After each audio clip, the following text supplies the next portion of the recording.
setelah mulai, slide-nya cukup banyak, butuh waktu untuk presentasi.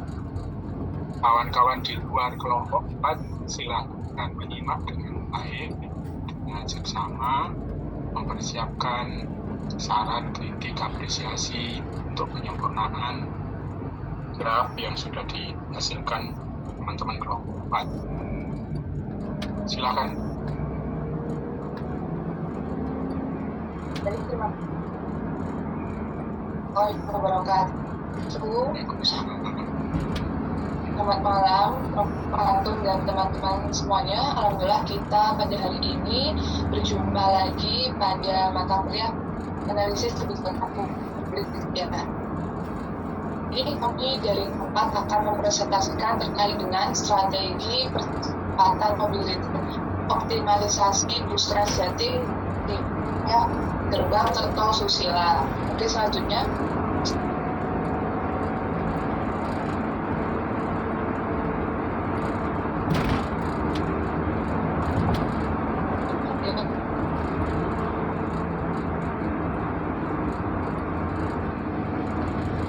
Oke, apa sudah terganti slide-nya?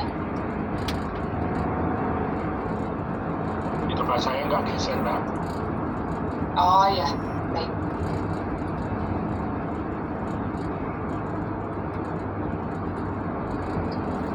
Sepertinya kalau kerja sebentar, teman-teman kita tunggu sebentar. Atau saya izin untuk share screen ya? Silahkan, tapi harus di... Ya, Bro.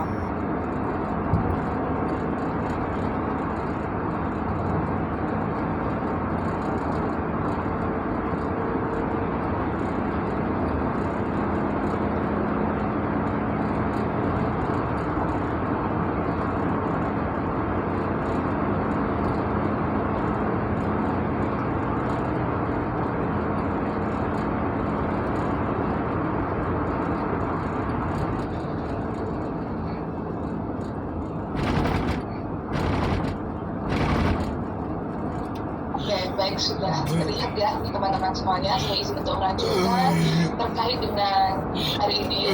Kami dari kelompok 4 ada beberapa rekan berpikir saya, yaitu Mbak Zika Adita dengan NIM 27824107, lalu juga ada Mas Prasetyo dengan NIM 27824109, dan juga saya sendiri Remaja Kamalina Lapasa dengan NIM 27824111, dan juga Mbak Elis Mandianti dengan NIM 27824121. Oke, selanjutnya di sini kita akan membahas terkait dengan mind map penelitian kita hari ini yang akan disampaikan oleh Mbak Elis. Silakan Mbak Elis. Baik, terima kasih Mbak Maja atas kesempatannya. Kami di dalam kelompok 4 ini terkait dengan pembahasan presentasi pada kali ini, kami menggunakan mind map dengan bersandar pada bukunya William Eden, yang kemudian kami membagi pembahasan kami dalam beberapa bagian. Yang pertama tentu saja kami akan membahas terkait dengan executive summary atau ringkasan eksekutif, yang kemudian berlanjut pada 5 pembahasan selanjutnya, mulai dari monitoring hingga prescription. Pertama terkait dengan monitoring, kami akan membahas terkait dengan latar belakang masalah yang memuat beberapa hal, mulai dari deskripsi klien, kemudian telah kondisi empiris, dan juga upaya pemecahan masalah.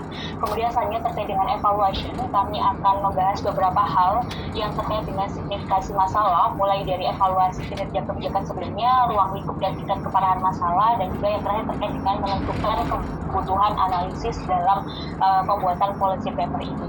Kemudian yang ketiga terkait dengan problem structuring, kami menganalisis terkait dengan beberapa hal, mulai dari diagnosa masalah, kemudian gambaran stakeholder utama, dan juga tujuan dan sasaran dari pembuatan policy paper ini.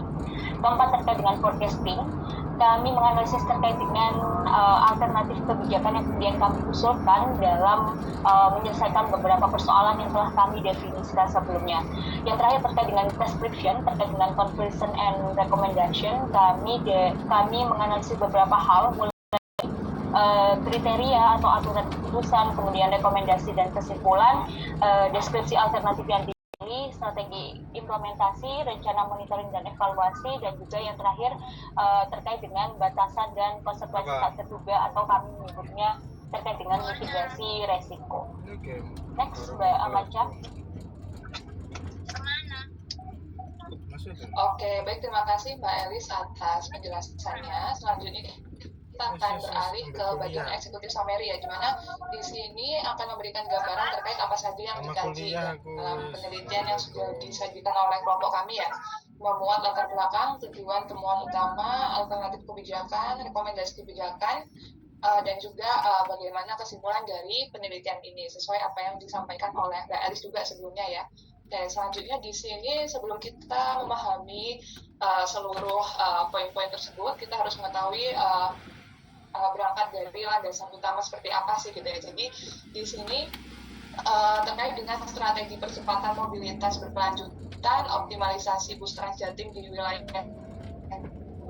dengan SDGs 9 ya. SDGs 9 ini dia memuat poin terkait dengan infrastruktur, industri, dan inovasi, di mana di dalamnya ini memuat 4 prioritas nasional dan 6 prioritas sebagaimana yang ada di gambar yang sudah disajikan seperti itu. Jadi di sini dalam konteks ini program Bus Transjatim menjadi salah satu wujud implementasi program SDGs yang bertujuan untuk menciptakan layanan transportasi yang terintegrasi, efisien, dan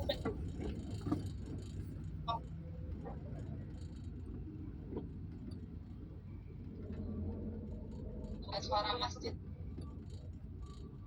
seperti itu ya kan. Selanjutnya saya dengan kualitas dan air, maka terdapat kesesuaian untuk meningkatkan konektivitas darat, di mana Bus Transjatim ini mendorong keterpaduan layanan transportasi antar moda dengan menyediakan angkutan bus yang mendukung dengan simbol-simbol transportasi. Selanjutnya di sini juga berkaitan dengan SDGs dengan kota dan komunitas yang berkelanjutan, di mana sesuai dengan poin-poin yang disajikan.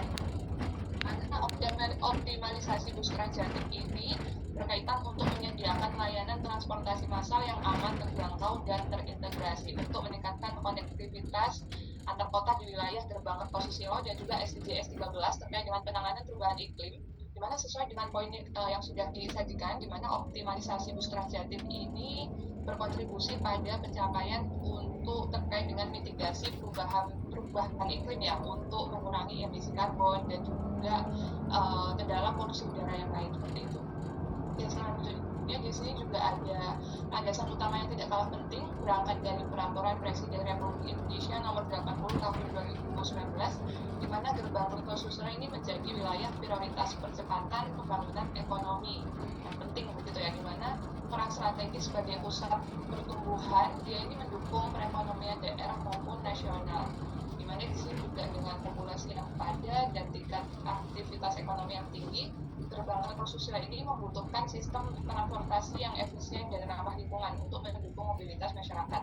Nah, di mana di sini sesuai dalam PP Peraturan Presiden Nomor 80 Tahun 2019 tentang percepatan pembangunan ekonomi di kawasan Gresik, Bangkalan, Mojokerto, Surabaya, Sidoarjo, Lamongan, kawasan Bromo, Tanggerang Semeru, serta kawasan Selingkar, Wilis, dan lintas selatan lainnya, transportasi ini menjadi sektor yang penting untuk penguatan konektivitas antar wilayah. Dan selanjutnya di sini juga ada landasan utama terkait dengan kebijakan strategis nasional yang berkaitan dengan RPJMN 2020 hingga 2024 atau Rencana Pembangunan Jangka Menengah Nasional, dan juga Peraturan Presiden Nomor 55 Tahun 2018 tentang Rencana Induk Transportasi Nasional. Dan juga di sini ada landasan utama yang berkaitan dengan pembangunan regional ya. Jadi di sini terkait dengan Rencana Pembangunan Jangka Menengah Daerah atau RPJMD Jawa Timur tahun 2019 hingga tahun 2024 seperti itu. Nah, oke, selanjutnya kenapa sih kelompok kami memutuskan untuk meneliti optimalisasi Bus Transjatim di wilayah Gerbang Kertosusilo ya. Jadi yang pertama perlu diketahui teman-teman sekalian, Wilayah Gerbang Kertosusila ini mencangkup beberapa wilayah dari mulai Gresik, Bangkalan, Mojokerto, Surabaya, Sidoarjo, Lamongan seperti ya, di mana kawasan-kawasan ini merupakan kawasan metropolitan terbesar di Jawa Timur, sekaligus menjadi salah satu pusat pertumbuhan ekonomi dan populasi terpadat di Indonesia. Jadi itu terbukti ya dari data yang dimuat oleh BPS Jawa Timur tahun 2024 ini, total populasi Gerbang Kertosusila ini ada 10 juta jiwa ya kurang lebihnya. Lalu di sini juga ada total populasi di Jawa Timur ada 41 juta, di mana persentase populasi ini Gerbang Kertosusila terhadap Jawa Timur adalah 24,5%. Nanti datanya teman-teman bisa lihat di slide selanjutnya. Lalu juga terkait dengan luas wilayah Gerbang Kertosusila, ini juga ada 5.600 km kubik ya. Lalu total luas wilayah Jawa Timur juga tercatat ada 47.800 km kubik. Nah, di sini ada persentase luas Gerbang Kertosusila terhadap Jawa Timur ini ternyata memuat 12%. Nanti datanya juga teman-teman bisa lihat di slide berikutnya. Nah, di sini perlu digarisbawahi bahwa dengan jumlah penduduk sebesar 9.946.291 jiwa pada tahun 2022, kota ini menempati peringkat wilayah metropolitan terbesar kedua di Indonesia setelah satuan Jabodetabek ya, menurut penelitian dari Kamamah di tahun 2023. Nah, di mana Gerbang Kertosusila ini menjadi salah satu kawasan metropolitan terbesar di Indonesia dan menjadi wilayah prioritas untuk implementasi dalam transportasi massal yang lebih baik. Jadi di sini optimalisasi bus Transjatim ini sangat diperlukan karena mencangkup untuk kemudahan mobilitas dan juga integrasi antar wilayahnya untuk mendukung mobilitas yang lebih efisien dan berkelanjutan seperti itu. Oke, jadi kenapa sih kita tidak meneliti Jabodetabek yang notabene menjadi peringkat nomor 1 metropolitan paling besar di Indonesia? Karena yang pertama, Jawa Timur ini menjadi salah satu provinsi terbesar dengan kontribusi pendapatan ekonomi yang signifikan. Lalu yang kedua, wilayah Gerbang Kertosusila ini mengalami pertumbuhan yang sangat pesat ya, baik dari populasi dan juga mobilitasnya itu sendiri, dan juga kita memiliki tujuan untuk memberikan kontribusi ilmiah yang baru terhadap fokus terkait dengan optimalisasi bus Transjatim di Gerbang Kertosusila seperti itu ya teman-teman sekalian. Dan selanjutnya di sini ada data jumlah penduduk yang bisa dilihat sesuai dengan pemaparan saya barusan ya, dimana sudah terlihat di sini tiap tahunnya mengalami beberapa peningkatan signifikan. Lalu juga luas wilayah juga di sini sudah memuat total data yang sudah saya gunakan untuk memaparkan slide selanjutnya. Selanjutnya di sini kita juga fokus kepada bus Transjatim karena Transjatim ini menjadi transportasi massal untuk mendukung berkelanjutan Gerbang Kertosusila. Jadi untuk lengkapnya nanti akan dijelaskan oleh rekan saya Mbak Elis terkait dengan bus Transjatim ini sendiri begitu ya. Dan selanjutnya kita beralih ke background of the problem, di mana sudah memuat beberapa poin yang sudah disebutkan Mbak Elis di Median juga ya. Jadi kita langsung aja di sini untuk bagian describing clients inquiry, di sini kita mengidentifikasi klien. Jadi siapa sih orang yang membutuhkan analisis ini begitu. Nah, menurut kami di sini analisis ini akan sangat berguna bagi pemerintah Provinsi Jawa Timur, khususnya Dinas Perhubungan ya, karena Dinas Perhubungan ini bertanggung jawab atas perencanaan, pengelolaan, dan pengembangan infrastruktur transportasi di Jawa Timur, termasuk implementasi sistem transportasi massal seperti Transjatim. Nah, tujuan yang ingin dicapai adalah tentunya untuk meningkatkan mobilitas yang berkelanjutan ya, supaya mengurangi ketergantungan pada kendaraan pribadi dan mengurangi kemacetan. Lalu integrasi moda transportasi. Nah, di sini termasuk nanti beberapa upaya yang bisa dilakukan.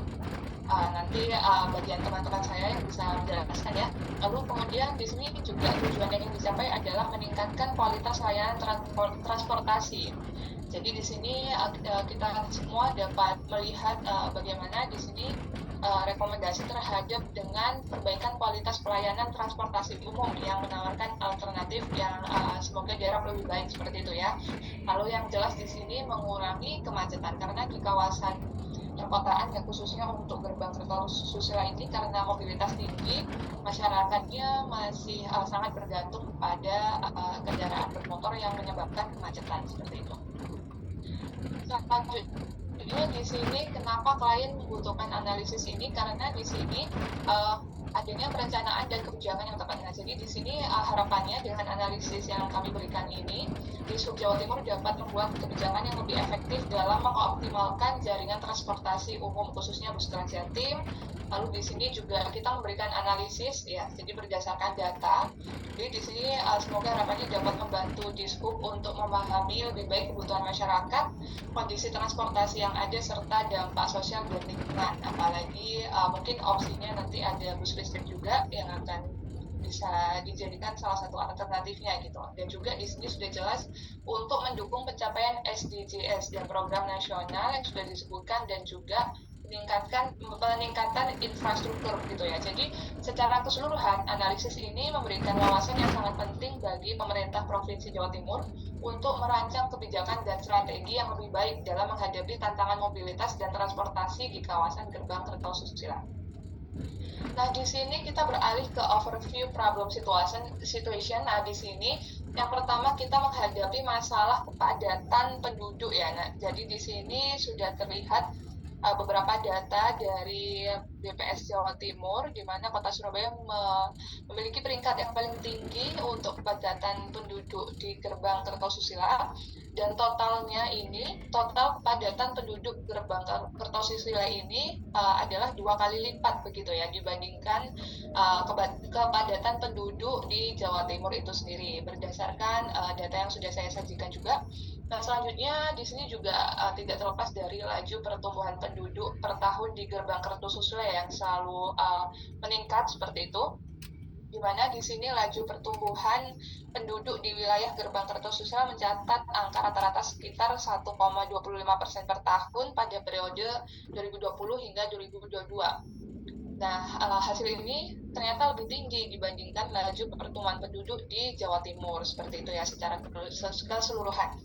Nah, dengan data tersebut mencerminkan tingginya konsentrasi populasi di Gerbang Kertosusila itu sendiri, dan jika ada kepadatan penduduk ini mengakibatkan banyaknya masalah yang muncul ya, seperti kemacetan, lalu juga tekanan pada infrastruktur publik, dan menurunnya kualitas hidup. Oleh sebab itu, percepatan mobilitas berkelanjutan melalui optimalisasi bus Transjatim di wilayah Gerbang Kertosusila menjadi sangat mendesak seperti itu. Dan ini masalah yang tidak kalah pentingnya ya, yang menjadi pembicaraan di setiap saat sepertinya ya, di mana masyarakat Indonesia ini masih sangat bergantung dengan penggunaan kendaraan bermotor ya. Jadi di sini terlihat dari data yang sudah disajikan, di mana di sini terbukti adanya penggunaan kendaraan bermotor, yaitu sepeda motor ya. Ini misal dilihat data yang paling tinggi ada di Kota Surabaya, ini mendominasi sekali. Jadi di sini ada data 21.693 dari total keseluruhan jumlah kendaraan di Surabaya. Ini ada 3.700.000 unit sendiri jumlah kendaraan. Jadi di sini sudah terlihat rasio kendaraan bermotor ini mencapai hampir dari 70% dari jumlah total kendaraan. Sebaliknya di sini untuk data bus atau yang termasuk transportasi massal ini sangatlah minim ya. Jadi di sini mencerminkan keterbatasan transportasi umum di wilayah Gerbang Kertosusila yang diduga menghambat mobilitas masyarakat seperti itu. Selanjutnya di sini juga ada masalah terkait dengan polusi udara. Kami sudah menyajikan data terkait dengan tingkat polusi udara di Indonesia. Bahkan di sini ternyata Surabaya masuk peringkat tertinggi ya, dengan skor sebesar 166 poin, atau masuk ke dalam kategori tidak sehat. Seperti itu. Tidak hanya Surabaya, Sidoarjo juga mengalami hal yang sama gitu ya. Jadi di sini juga menjadi concern kita untuk melakukan rekomendasi kebijakan seperti itu. Selanjutnya di sini upaya untuk mengatasi masalah transportasi adalah di sini yang pertama tentunya pengadaan angkutan umum tradisional. Jadi sebelum adanya bus Trans Jatim ini, masyarakat di kawasan Gerbang Kertosisa bergantung pada angkutan umum tradisional ya seperti angkot atau bus kota yang sebelumnya dan kendaraan umum lainnya. Namun di sisi lain, angkot ini dianggap kurang nyaman dan tidak memiliki standar pelayanan yang konsisten ya menurut penelitian dari Sehari tahun 2023, dan juga di sini sudah dilakukan peningkatan infrastruktur jalan dan lalu lintas, di mana meskipun demikian masih kurang mengakomodir ya untuk terkait dengan kemacetan itu sendiri gitu. Nah di sini upaya-upaya tersebut memberikan solusi atas mobilitas pada masa lampau, tetapi dalam pelaksanaannya kurang efektif dalam hal integrasi yang komprehensif. Lalu di sini proyek Bus Trans Jatim merupakan salah satu langkah yang lebih baru dan ambisius untuk mengatasi kekurangan dalam solusi transportasi massal ini sendiri. Nah, untuk pemecahan masalah tersebut akhirnya diadakan angkutan aglomerasi, di mana angkutan ini menggabungkan kumpulan 2 atau lebih pusat kegiatan, di mana di sini merupakan kawasan industri, pemukiman, perdagangan yang bertujuan untuk meningkatkan perekonomian masyarakat penduduk Jawa Timur. Nah, di sini muncullah Bus Trans Jatim yang sebagai respon atas tantangan yang sudah disebutkan. Pemprov Jatim meluncurkan Bus Trans Jatim pada tahun 2022 yang bertujuan untuk menyediakan transportasi publik yang efisien, ramah lingkungan, dan terjangkau. Ini selanjutnya di sini kita sudah masuk kepada significance of the problem. Untuk bagian ini saya serahkan kepada rekan saya Mbak Elis. Silakan Mbak Elis.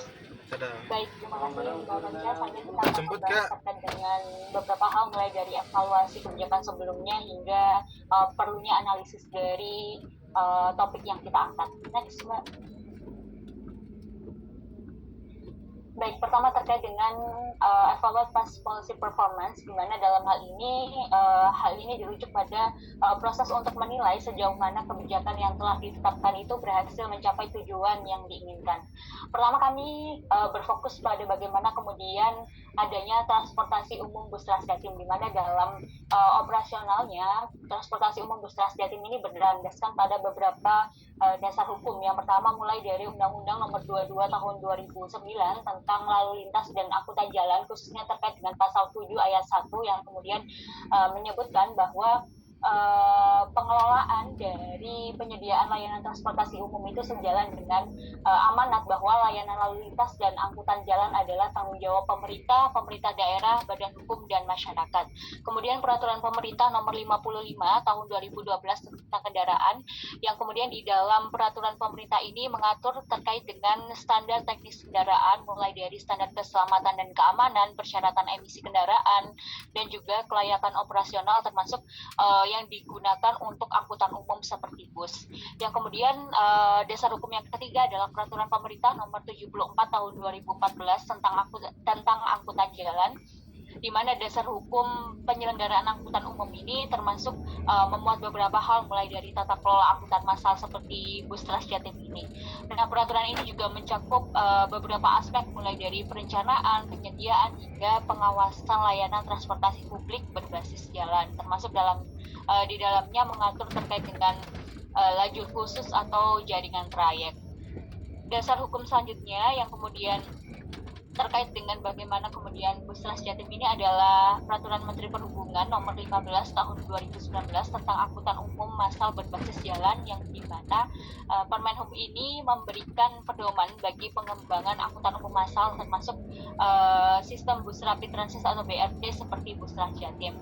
Selanjutnya terkait dengan pemberian subsidi berdasarkan Permenhub nomor 9 tahun 2020 dan juga perubahannya, di mana hal ini mengatur bagaimana operasional Bus Trans Jatim juga berkaitan dengan kebijakan subsidi angkutan umum perkotaan yang bertujuan untuk mendukung keberlanjutan layanan dengan harga yang terjangkau.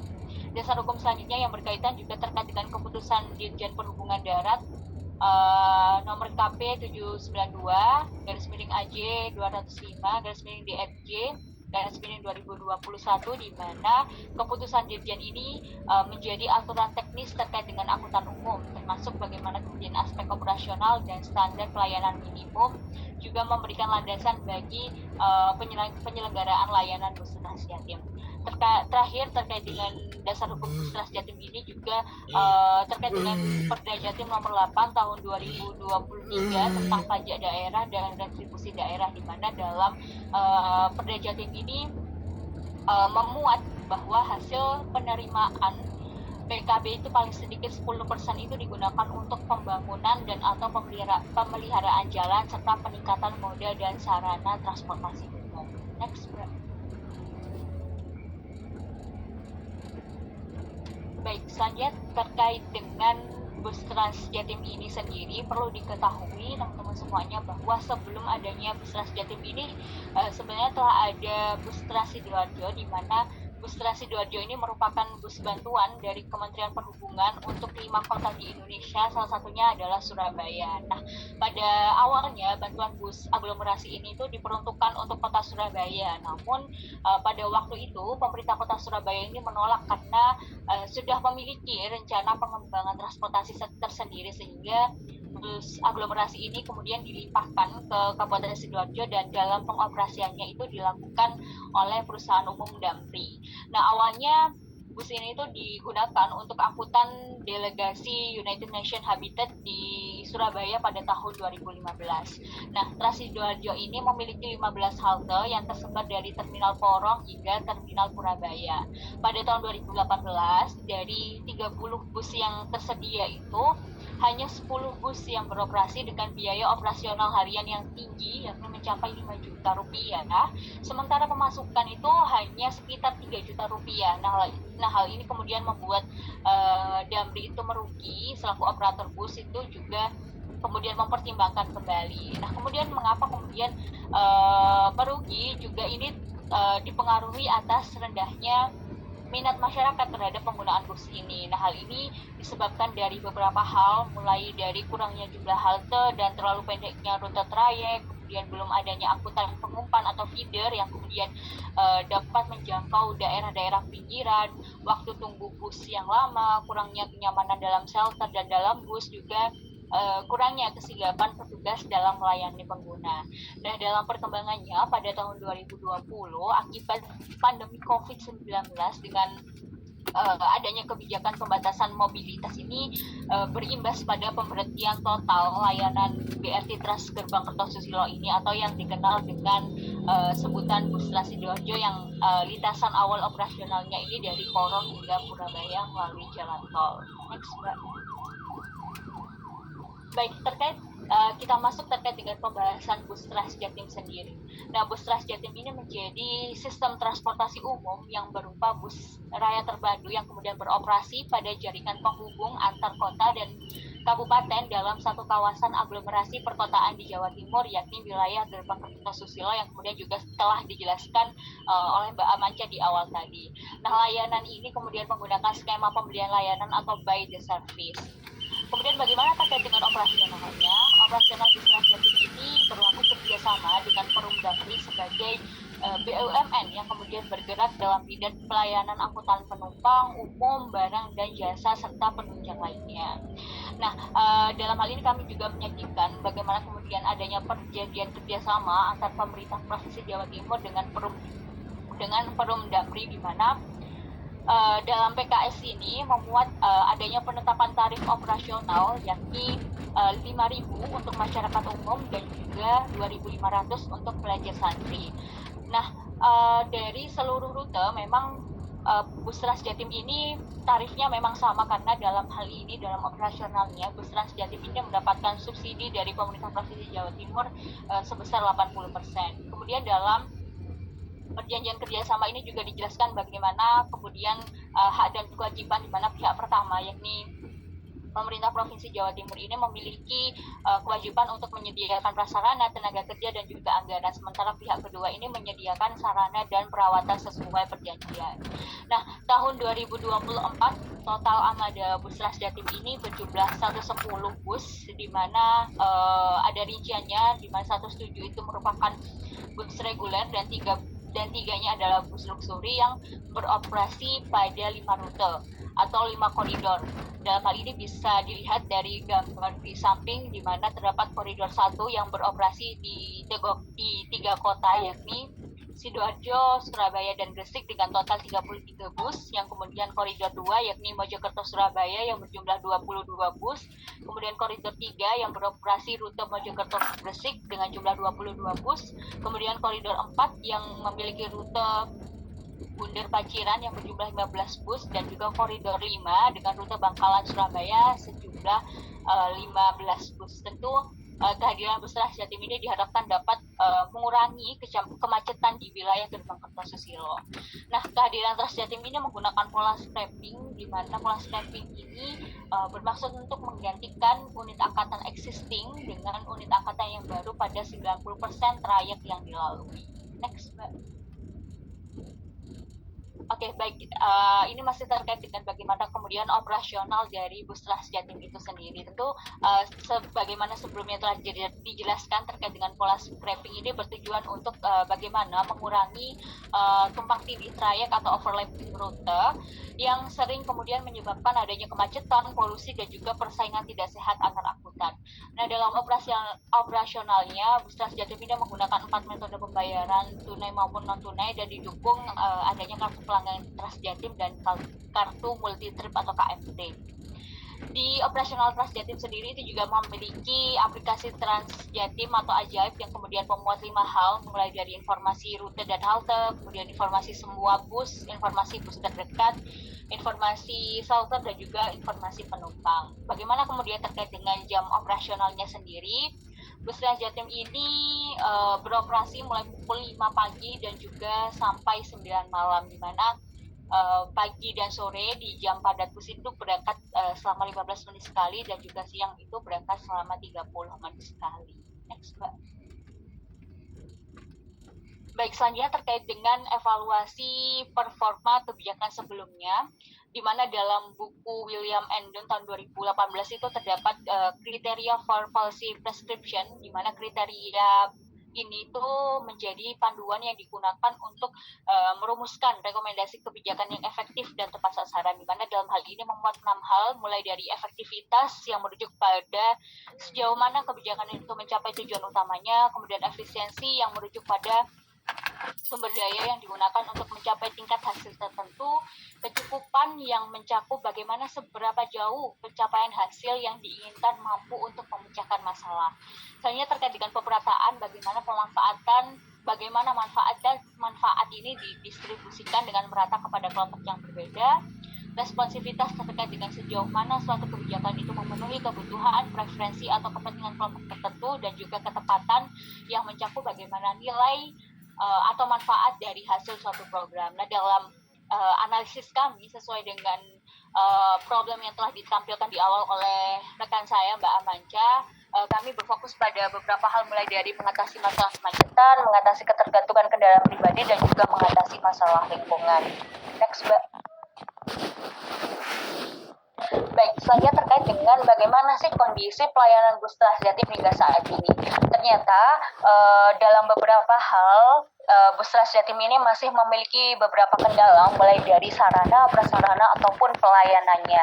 Nah, diakses melalui beberapa penelitian, dalam sarana tersendiri, bus Transjatim ini masih mengalami problem overload atau kekurangan armada ketika jam sibuk. Jadi masih terdapat beberapa armada itu yang penuh sekali, sehingga kemudian juga menimbulkan antrian yang panjang di halte, sehingga hal ini juga dapat mengurangi bagaimana minat masyarakat untuk menggunakan transportasi umum bus Transjatim ini. Kemudian terkait dengan sarana juga, di bus Transjatim ini masih ada beberapa kendala, yaitu tidak ada pemberitahuan detail terkait dengan pemberhentian halte, di mana hal ini berdampak pada beberapa tingkat kepuasan masyarakat yang kemudian kurang puas karena masyarakat itu merasa bahwa salah halte ataupun haltenya terlalu lewat karena tidak ada pengumuman dari bus Transjatim itu sendiri.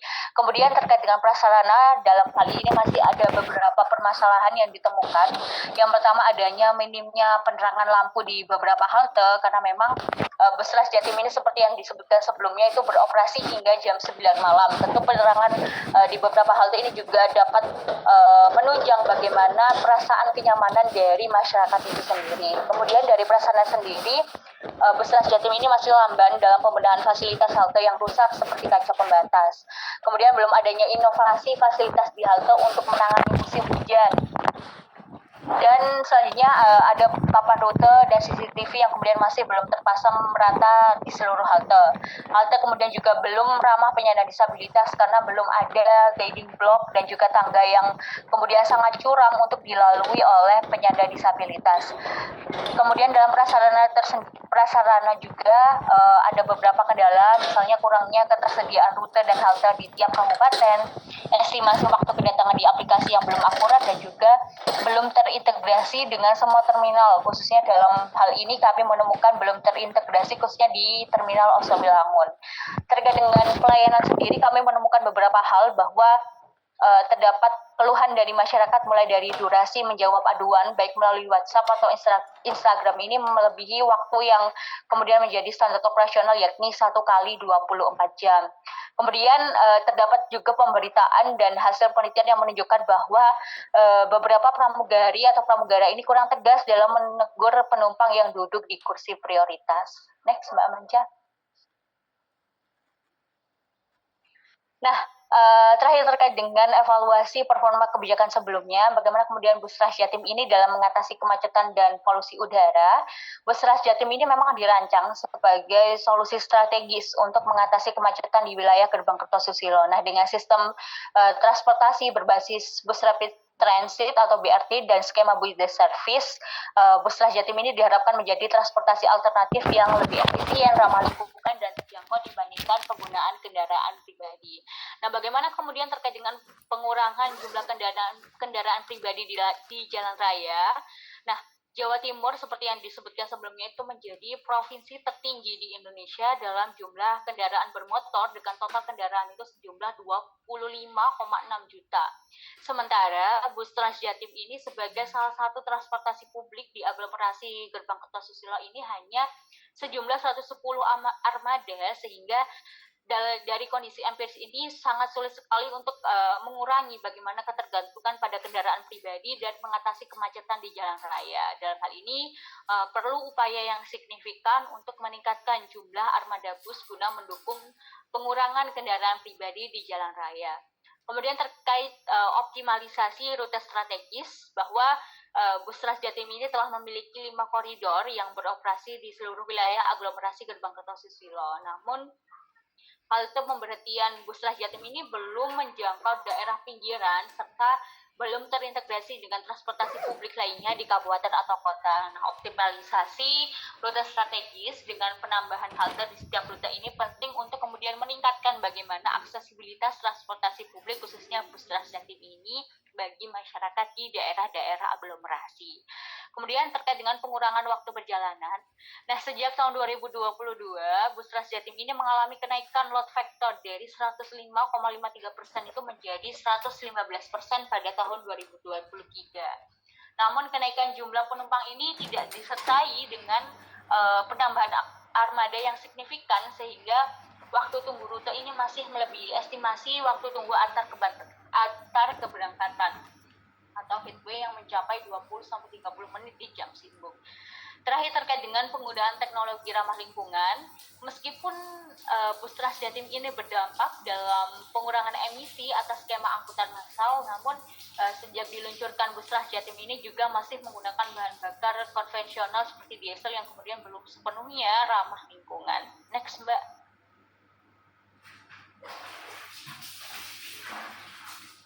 Silakan Mbak Manca. Oh iya, saya mohon maaf. Oke, baik, selanjutnya terkait dengan assess the scope of severity of the problem atau menilai cakupan dan tingkat keparahan masalah, di mana seperti yang disebutkan sebelumnya terkait dengan jumlah peningkatan jumlah kendaraan bermotor tiap tahun. Dan dalam data yang kami temukan bahwa di Jawa Timur dengan jumlah kendaraan bermotor yang tinggi, kami menemukan data bahwa ada perakiraan pertumbuhan kendaraan bermotor di kota Surabaya hingga tahun 2040, di mana di 2023 saja hingga 2024 jumlah kendaraan bermotor di Surabaya itu sudah mencapai 3.500.000 lebih. Di 2024 terdapat 3.729 dan hal ini diperkirakan akan terus meningkat hingga mencapai 10 juta di tahun 2040. Nah, bagaimana kemudian dampak dari peningkatan jumlah kendaraan bermotor tiap tahun ini? Pertama, terkait dengan dampak kemacetan. Tentu saja ketika jumlah kendaraan bermotor ini terus meningkat, maka kontribusi signifikan dari adanya kondisi ini adalah adanya kemacetan, terutama di kawasan Surabaya, Sidoarjo, dan Gresik, di mana tiga kota ini menjadi wilayah dari aglomerasi Gerbang Kertosusilo. Nah, Bus Trans Jatim ini sebagai transportasi umum massal ini menghadapi tantangan besar dalam mengoperasikan layanan yang efisien, karena pertama terkait dengan persaingan dengan kendaraan pribadi di jalan yang sama, kemudian juga waktu tempuh yang lebih lama akibat kemacetan. Nah, salah satu alasan sulitnya pengalihan pengguna kendaraan pribadi ke angkutan umum adalah persepsi masyarakat tentang kenyamanan dan fleksibilitas kendaraan pribadi yang lebih tinggi dibandingkan dengan angkutan massal. Tentu saja ini juga berdampak pada emisi karbon yang meningkat, di mana kendaraan bermotor pribadi itu juga menjadi penyumbang utama dari emisi karbon di kawasan ini, dan juga tentu saja dapat memperburuk masalah lingkungan. Next, Mbak. Baik, selanjutnya terkait dengan kemacetan jalan yang dilewati koridor Bus Trans Jatim. Seperti yang dijelaskan sebelumnya, bahwa Bus Trans Jatim ini tidak hanya beroperasi dalam satu kabupaten atau kota saja, melainkan beroperasi di beberapa wilayah aglomerasi. Nah, dari data-data yang kita temukan, bahwa dari daerah yang dilewati oleh koridor Bus Trans Jatim ini pada dasarnya telah melewati beberapa daftar daerah yang kemudian rawan kemacetan. Nah, dari data pertama kami menemukan bahwa terdapat beberapa daerah yang dilewati Bus Trans Jatim, mulai dari Warutaman Sidoarjo, kemudian Kabupaten Mojokerto Jombang, Sidoarjo Gempol, Surabaya Gresik, dan juga Gresik Lamongan Babat, yang kemudian dalam hal ini menjadi daerah yang rawan kemacetan. Nah, selain beberapa daerah tersebut, terdapat beberapa jalan, yakni Jalan Raya Aloha, yang kemudian jalan ini seringkali mengalami kemacetan, padahal daerah ini juga dilewati oleh Bus Trans Jatim. Nah, salah satu daerah lain yang juga mengalami kemacetan yang kemudian menjadi rute dari Bus Trans Jatim adalah rute Mojokerto Gresik. Meskipun ramai penumpang, di daerah ini juga terkendala macet yang kemudian menghambat bagaimana ketepatan waktu dari Bus Trans Jatim itu sendiri. Next.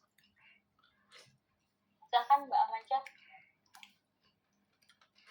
Oke, baik, terima kasih Mbak Elis atas penjelasannya. Selanjutnya saya izin untuk melanjutkan terkait dengan cakupan dan tingkat keparahan masalah terkait dengan membludaknya penumpang yang sudah disebutkan oleh Mbak Elis sebelumnya. Jadi di sini kami memiliki data dari Dinas Perhubungan Provinsi Jawa Timur, di mana di sini ada perkembangan jumlah bus dan penumpang Trans Jatim di koridor 1 ini untuk Sidoarjo, Surabaya, Gresik. Itu dia ada unit busnya sejumlah 30 unit ya, baik tahun 2023 dan 2024, di mana terdapat penurunan penumpang ya di data tersebut sekitar 44.000. Nah, di sini meskipun terdapat penurunan jumlah penumpang, tapi angka rata-rata keterisian per bus ini masih cukup tinggi, sekitar 54.000 hingga 55.000 penumpang per unit di setiap tahunnya. Seperti itu, teman-teman sekalian, dengan perhitungan yang teman-teman bisa lihat di PowerPoint ya. Terus selanjutnya di sini juga ada perkembangan jumlah bus dan penumpang Trans Jatim koridor 2 untuk rute Mojokerto Surabaya, di mana di sini ada 20 unit bis, dan juga terjadi peningkatan penumpang dari tahun 2023 ke 2024 itu sejumlah 432.000 orang atau sebesar 153,5%. Ya, di mana dalam kurun waktu 1 tahun terjadi lonjakan jumlah penumpang lebih dari 2 kali lipat tanpa peningkatan jumlah armada bus di periode yang sama, seperti itu. Nah, di sini untuk koridor 3 Mojokerto dari Terminal Kertajaya ke Gresik Terminal Bunder ya, di mana koridor ini baru beroperasi sekitar bulan Oktober 2023, dan menurut data di sini ada 20 unit bis di tahun 2023 dan tahun 2024 dengan jumlah penumpang mengalami kenaikan ya sebesar 413.000 orang. Nah, jadi di sini terdapat jumlah penumpang mengalami peningkatan lebih dari 3 kali lipat dalam 1 tahun atau sekitar 225%. Jadi sangat melonjak tinggi ya Ibu Bapak sekalian, teman-teman saya. Dengan jumlah bus yang tetap hanya 20 unit, beban per bis ini meningkat drastis dari 9.000 penumpang menjadi hampir 30.000 penumpang per tahunnya. Selanjutnya di sini terakhir kami memiliki data dari koridor 4 untuk rute Gresik-Lamongan yang baru beroperasi Agustus tahun ini 2024 ya. Jadi di sini rata-rata penumpang per bisnya itu ada 9.139 penumpang. Nah, jadi di sini terlihat adanya keterbatasan armada dengan hanya 14 unit bis. Armada Transjatim ini menjadi sangat terbatas dalam melayani peningkatan jumlah penumpang, di mana perhitungan yang dibuat ini berdasarkan jika kapasitas satu bus ini bisa menampung maksimal 30 penumpang yang terdiri dari 20 duduk di kursi dan 10 penumpang berdiri ya di hand grip seperti itu. Oke, selanjutnya di sini juga ada data membludaknya penumpang yang melengkapi ya. Jadi di sini terjadi load factor ya. Di tahun 2022 ini sekitar 105%, di mana load factor ini memuat rasio jumlah penumpang yang diangkut terhadap kapasitas maksimum angkutan kendaraan. Begitu pula tahun 2023 ini load factornya ini sekitar 115%, di mana sudah terlihat jika lebih dari 100% ini berarti tingkat permintaan penumpang ini melebihi kapasitas bis gitu. Makanya kan load factornya sangat tinggi seperti itu. Selanjutnya di sini juga ada berita terkait dengan animo masyarakat yang melonjak. Jadi di sini Transjatim sering mengalami overload dan jumlah penumpang melebihi kapasitas tempat duduk, terutama di koridor 1, rute Bunjar Gresik hingga Bungurasi dan juga Porong Sidoarjo, di mana membludaknya penumpang menyebabkan overload pada unit bis yang tersedia, berpotensi menurunkan kenyamanan pengguna, juga waktu tempuh lebih lama, dan juga takutnya ada penurunan standar keselamatan ya, karena terlalu banyak orang bahkan membludak overload seperti itu. Jika kondisi berlanjut, maka akan menurunkan kepercayaan publik terhadap layanan bus Transjatim itu sendiri. Maka butuh tambahan armada dan infrastruktur pendukung yang bisa diupayakan seperti itu ya, seperti halte bis, terminal, dan jalur khusus bus yang perlu dipertimbangkan untuk memberikan mobilitas yang lebih baik seperti itu. Oke, selanjutnya saya serahkan kepada rekan saya, Mbak Elis. Saya kembalikan lagi, silakan Mbak Elis. Baik, terima kasih Mbak Maja. Sangat terkait dengan determine the need for analysis, di mana dalam hal ini perlunya analisis sebagai dasar untuk merekomendasikan strategi atau solusi kebijakan. Di mana dalam hal ini kami mendiskusikan 3 hal, mulai dari signifikasi isu, kesenjangan implementasi dan kebijakan, dan juga konsekuensi ketika tidak adanya analisis. Pertama, terkait dengan signifikasi isu, seperti yang telah disebutkan sejak awal sebelumnya, bahwa dalam wilayah aglomerasi Gerbang Kota Susilo terkait dengan transportasi publik ini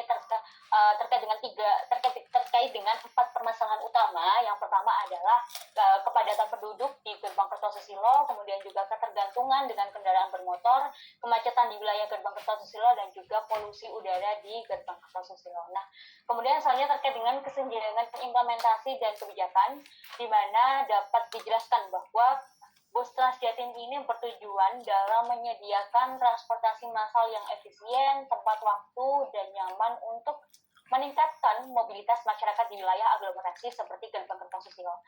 Namun dalam praktiknya masih terdapat keluhan mengenai ketepatan waktu, kapasitas bus yang kadang tidak mencukupi pada jam sibuk, dan juga konektivitas halte dengan moda transportasi lain.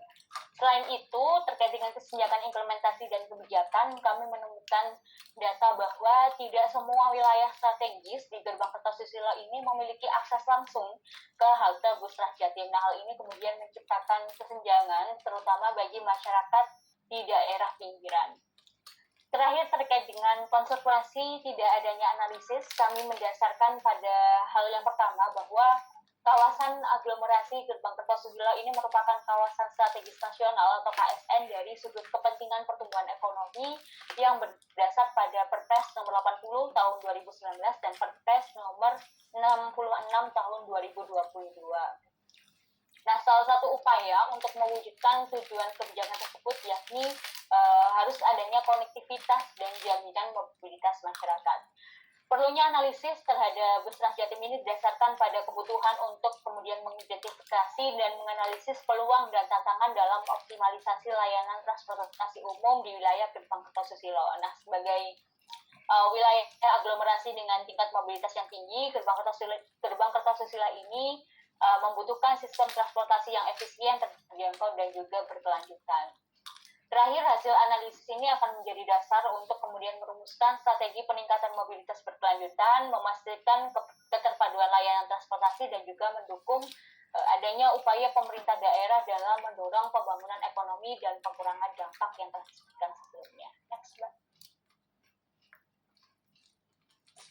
Oke, baik, terima kasih Mbak Elis atas pemaparannya. Selanjutnya kita beralih ke bagian problem statement ya, yang juga akan saya jelaskan sendiri, di mana di sini kita akan mengidentifikasi masalah yang ada. Jadi selain beberapa kendala yang sudah disebutkan oleh Mbak Elis sebelumnya ya terkait dengan kondisi pelayanan bus Transjatim, adanya beberapa kekurangan dalam sarana, prasarana, dan pelayanan yang sudah dijelaskan, lalu juga ada evaluate based policy performance yang juga sudah dijelaskan, dan juga terakhir kita sudah mendengar bagaimana kesenjangan implementasi dan kebijakan dari bus Transjatim ini. Tapi ada juga beberapa hal yang juga menjadi pendukung atau penguat pernyataan tersebut ya, gimana di sini jadwal ini ternyata ada yang tidak efektif karena tiba-tiba adanya perubahan rute ya, menurut berita yang ada dari detik.com ini.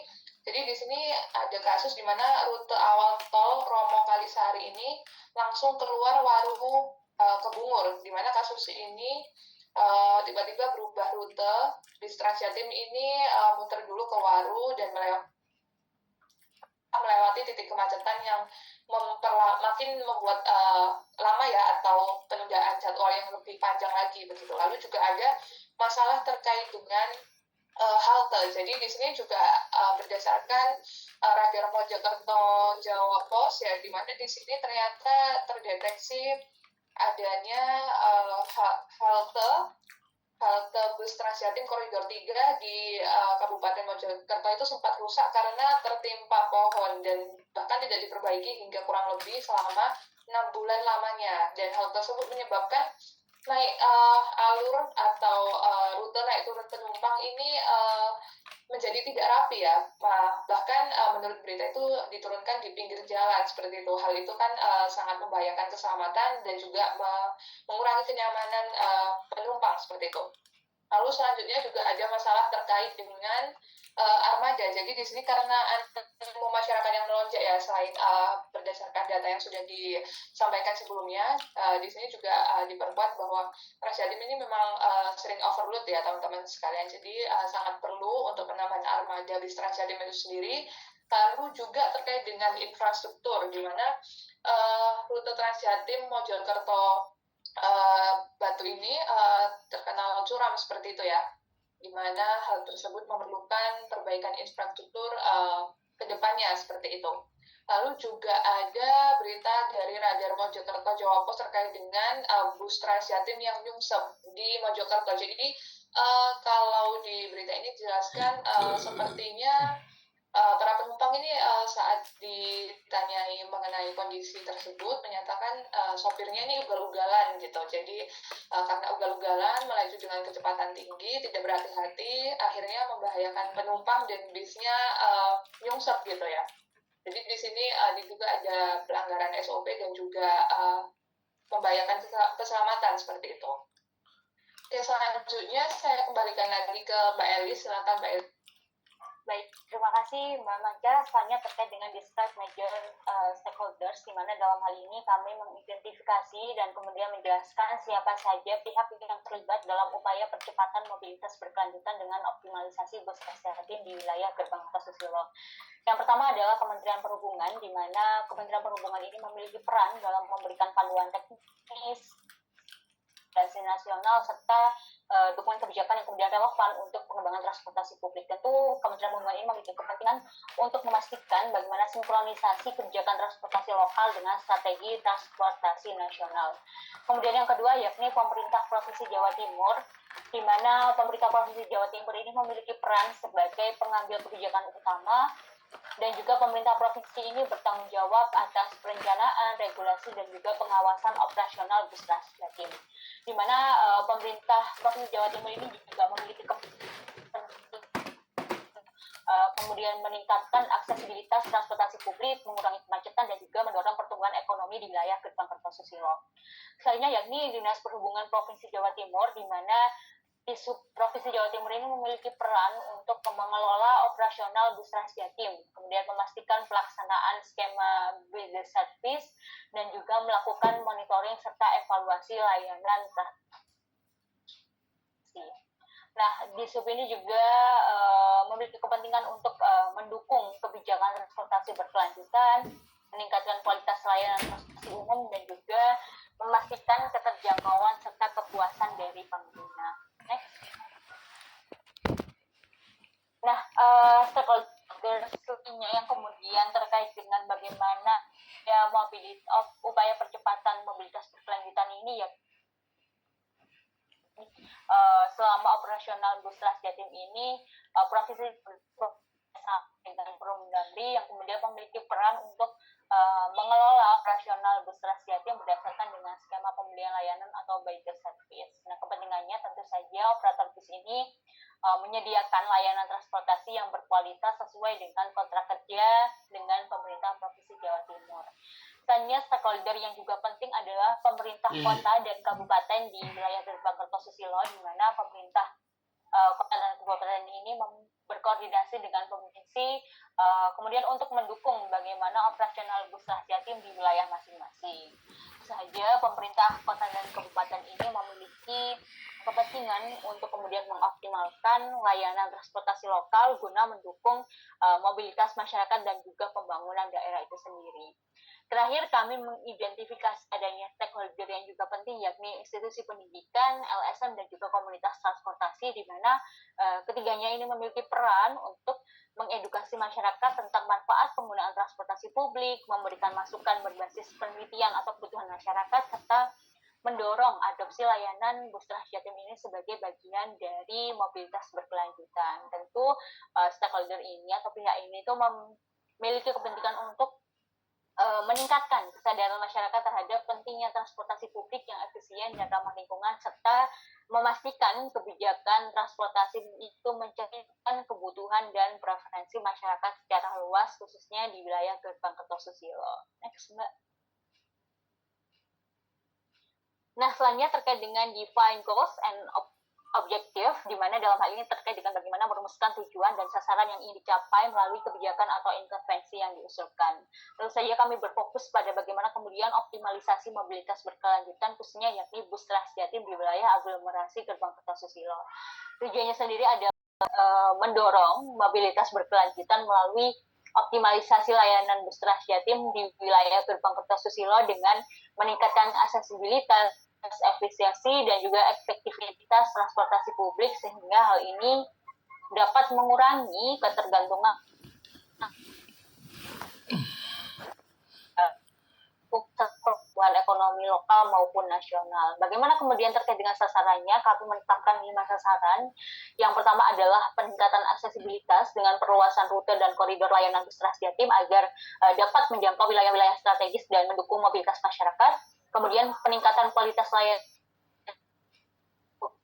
fasilitas, waktu keberangkatan, dan juga kenyamanan untuk mendorong kepercayaan pengguna. Kemudian pengurangan emisi dengan mengurangi ketergantungan pada kendaraan pribadi guna menekan tingkat polusi udara. Yang keempat, efisiensi operasional dengan memastikan pengelolaan layanan yang hemat biaya namun tetap efektif melalui skema pemberian layanan atau good service. Dan yang kelima adalah edukasi dan kesadaran publik dengan meningkatkan pemahaman masyarakat tentang pentingnya menggunakan transportasi publik demi mobilitas yang berkelanjutan. Bagaimana kemudian terkait dengan aspek keberhasilan, kami menetapkan dua hal. Yang pertama adalah peningkatan jumlah armada, rute, dan halte, serta peningkatan jumlah kepuasan masyarakat terhadap layanan. Kemudian yang kedua adalah berkurangnya tingkat kemacetan akibat kendaraan pribadi dan polusi udara dengan sistem transportasi publik berkelanjutan. Next, Mbak. Silakan, Mbak Maca. Oke, baik. Terima kasih Mbak Elis atas penjelasannya. Selanjutnya di sini kita akan beralih ke bagian analisis of alternatif yang akan disampaikan oleh rekan saya Mbak Cika. Silakan Mbak Cika. Baik, terima kasih Mbak Aca. Mohon izin Prof. Antun dan teman-teman.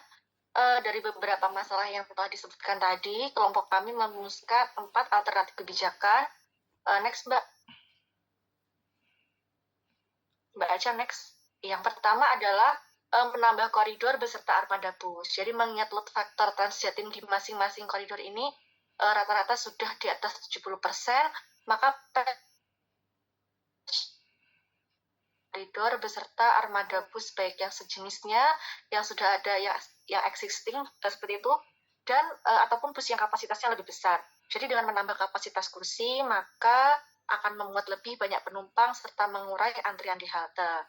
Nah, penambahan armada bus ini juga perlu didukung oleh adanya penambahan halte yang sarana dan prasarana haltenya juga dibuat lebih inklusif dan ramah disabilitas untuk mengakomodir masyarakat yang menunggu kedatangan bis di halte. Karena dalam slide-slide sebelumnya juga kita sudah melihat halte Transjatim ini yang tersedia sekarang itu bentuknya cenderung sempit dan minimalis sehingga menyebabkan tidak semua calon penumpang itu dapat masuk ke dalam halte. Kemudian penambahan koridor ini, penambahan koridor armada juga perlu untuk dipublikasikan ke media sosial, maksud saya dipublikasikan di media sosial dan disosialisasikan kepada masyarakat secara masif. Misalnya melalui media sosial seperti TikTok dan Instagram maupun media massa seperti Suara Surabaya agar masyarakat juga lebih aware dengan hadirnya transportasi publik ini. Kemudian Pemprov Jatim juga bisa membuka wisata Transjatim bagi anak-anak TK atau PAUD untuk mengedukasi generasi muda tentang transportasi umum seperti yang dilakukan oleh Dinas Kebakaran di beberapa kabupaten kota yang ada di Jawa Timur. Kemudian dengan adanya penambahan armada ini, kapasitas kursi dan operasionalisasi yang lebih efektif, Transjatim diharapkan akan dapat mengurangi tingkat kemacetan dan tingkat ketergantungan akan kendaraan bermotor yang tinggi di wilayah Gerbang Kertosojiwo. Hal tersebut tentunya juga akan berpengaruh pada menurunnya angka polusi udara di wilayah Gerbang Kertosojiwo.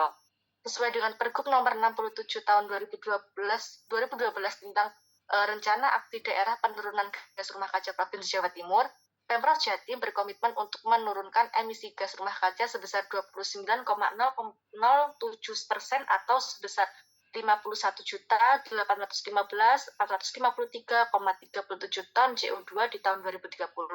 Dan di tahun 2024 ini di Subjatim melaporkan bahwa penggunaan Transjatim Koridor 1, 2, dan 3 berhasil membantu menurunkan emisi gas rumah kaca sebesar 5.675,59 ton CO2 atau sekitar 0,098% dari proyeksi emisi ton CO2 pada tahun 2024. Nah, mendukung kebijakan tersebut, Pemprov Jatim juga bisa menggunakan armada bus listrik yang lebih hemat energi, seperti itu.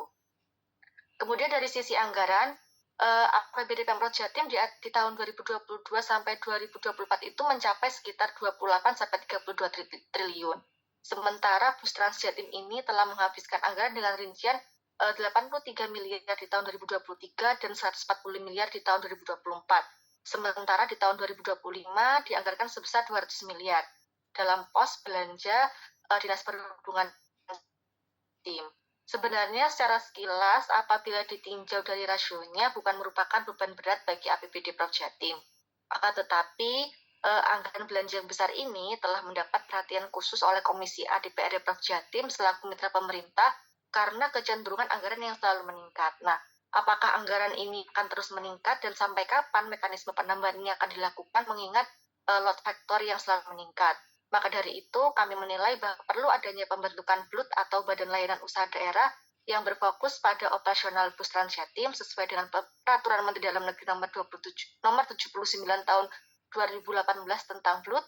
BLUT ini akan dapat sendiri secara menerapkan praktik-praktik bisnis yang sehat untuk meningkatkan pelayanan kepada masyarakat.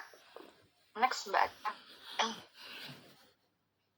Kemudian yang kedua, dengan menerapkan kebijakan pajak, yaitu dengan meningkatkan pajak kendaraan bermotor, optimalisasi penerapan pajak progresif, dan implementasi traffic tax di wilayah gerbang Kertosusila. Selain sebagai komponen utama pendapatan negara, pajak ini juga memiliki fungsi reguleran, yaitu digunakan sebagai instrumen untuk mencapai tujuan tertentu. Nah, dalam kaitannya dengan kemacetan, pajak juga bisa dimanfaatkan sebagai salah satu langkah efektif untuk mengatasi masalah tersebut. Di Jawa Timur sendiri, berdasarkan Perda Jatim nomor 8 tahun 2023, untuk pemilik satu kendaraan itu tarif pajaknya yang dikenakan adalah 1,2%. Jadi Pemprov Jatim perlu untuk menaikkan tarif pajak kendaraan bermotor untuk wilayah gerbang Kertosusilo agar menjadi pertimbangan bagi masyarakat sebelum membeli kendaraan baru, terutama apabila yang bersangkutan itu telah memiliki lebih dari satu kendaraan. Undang-Undang nomor 28 tahun 2009 tentang pajak daerah dan restribusi daerah juga telah memberikan gambaran jelas terkait implementasi pajak progresif pada kepemilikan kendaraan bermotor. Misalnya di Jawa Timur, untuk kendaraan pertama itu 1,2%, kemudian kendaraan kedua 1,7%, kendaraan ketiga 2,2%, sementara kendaraan keempat seterusnya itu 2,7%. Nah, penerapan pajak progresif ini perlu untuk dioptimalisasikan karena masih marak ditemukan kasus penggunaan nama orang lain atau nama perusahaan untuk menghindari pajak progresif. Nah, bentuk optimalisasinya itu bisa berupa pembentukan tim khusus di Bapenda Jatim yang berfokus untuk mengurusi pajak progresif serta memberikan sanksi dan konsekuensi yang lebih tegas kepada pelanggar pajak. Selanjutnya, dalam kaitannya dengan traffic tax ini juga bisa menjadi solusi yang layak dipertimbangkan. Traffic tax ini dikenal juga sebagai congestion pricing yang juga telah diterapkan di beberapa negara seperti Jepang dan Hong Kong, yang juga merupakan sistem di mana pengguna jalan ini dikenakan biaya untuk menggunakan ruas-ruas jalan tertentu pada jam-jam sibuk. Ide di balik kebijakan ini sebenarnya sederhana, yaitu dengan meningkatkan biaya berkendara pada waktu dan lokasi tertentu, maka diharapkan akan dapat mendorong perubahan perilaku pengguna jalan. Nah, batasan psikologis ini diharapkan akan mempengaruhi masyarakat untuk memilih berpergian di luar jam sibuk, atau menggunakan rute alternatif dan atau beralih ke moda transportasi publik yang nantinya diharapkan akan mengurangi kemacetan di wilayah gerbang Kertosusila. Nah, kebijakan pajak ini juga bisa diuji coba dengan diterapkan secara bertahap untuk menghindari resistensi berlebihan dari masyarakat. Nah, penerapan kebijakan ini juga tetap perlu memperhatikan dimensi partisipatif sesuai teori responsivitas dan partisipasi masyarakat ini merupakan kunci sukses dari pelaksanaan suatu kebijakan publik, karena dengan melibatkan masyarakat, maka tidak hanya akan memastikan transparansi, tetapi juga dapat membangun dukungan publik yang sangat diperlukan. Pemprov Jatim tentunya dapat menjelaskan dengan jelas manfaat jangka panjang dari kebijakan ini. Jadi tidak hanya dalam hal pengurangan kemacetan, tapi juga meningkatkan kualitas udara dan kesehatan masyarakat, serta juga efisiensi waktu. Next, Mbak. Kemudian infrastruktur pedestrian dan jalur sepeda. Perbaikan infrastruktur pedestrian dan jalur sepeda ini juga harus mulai dilakukan oleh Pemprov Jatim dengan cara bisa merevitalisasi jalur yang sudah ada ataupun membangun dan memperbaiki yang masih belum baik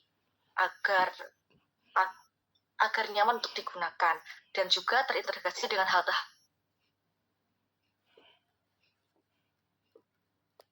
pada dalam sistem transportasi membawa berbagai manfaat yang signifikan bagi tingkat kemacetan dan lingkungan. Pertama, menggunakan jenis transportasi ini itu mengurangi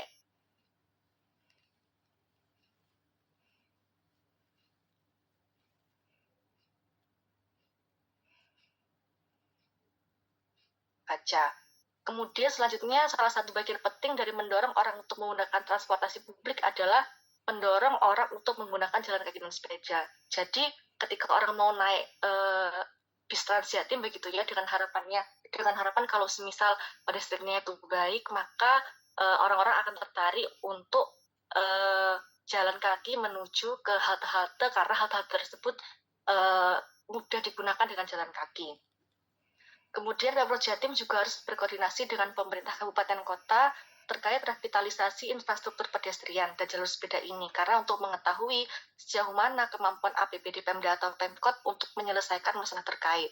Kemudian hak pejalan kaki dan pengguna sepeda sudah diatur dan dilindungi dalam Undang-Undang Nomor 22 Tahun 2009 tentang lalu lintas dan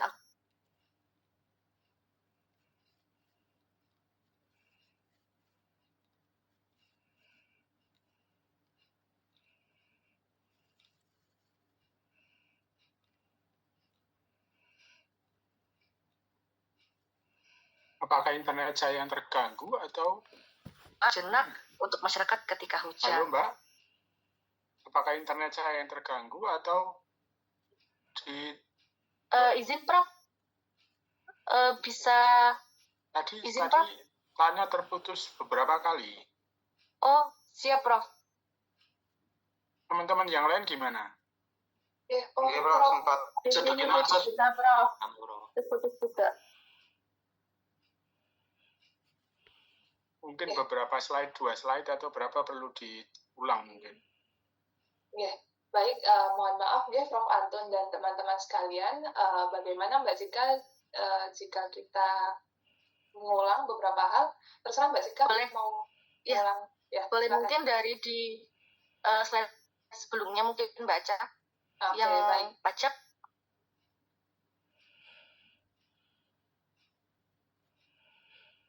Yang pajak Mbak aja mungkin yang sebelumnya, slide sebelumnya.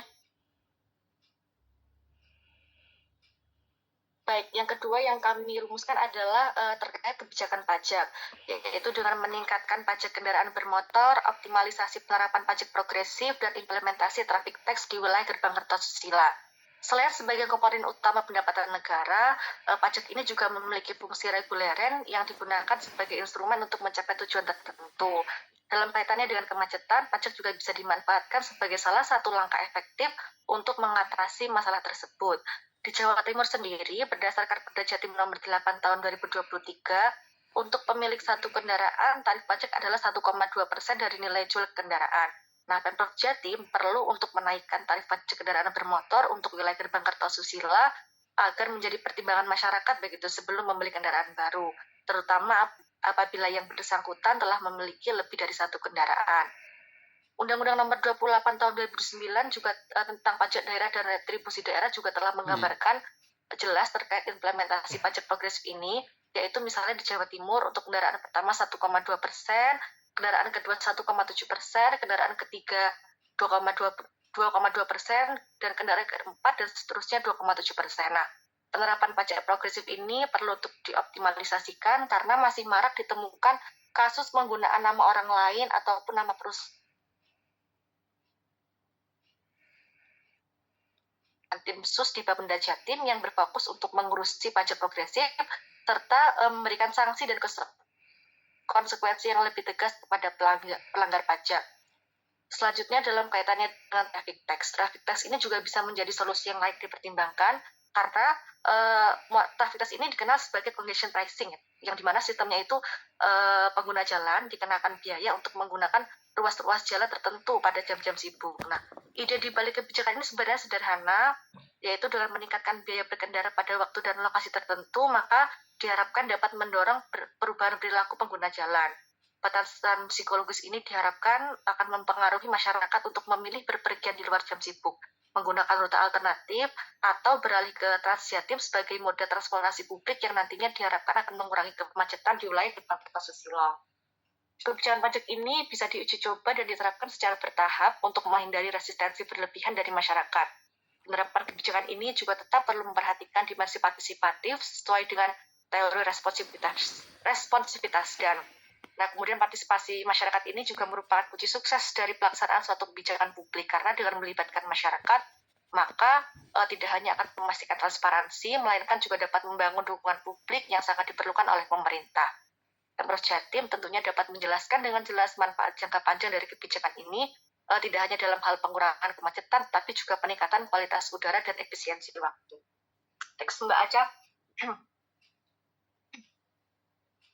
Kemudian yang ketiga adanya perbaikan infrastruktur pedestrian dan jalur sepeda. Nah, Pemprov Jatim juga harus mulai merevitalisasi jalur pedestrian dan jalur sepeda di wilayah Gerbang Kartosusilo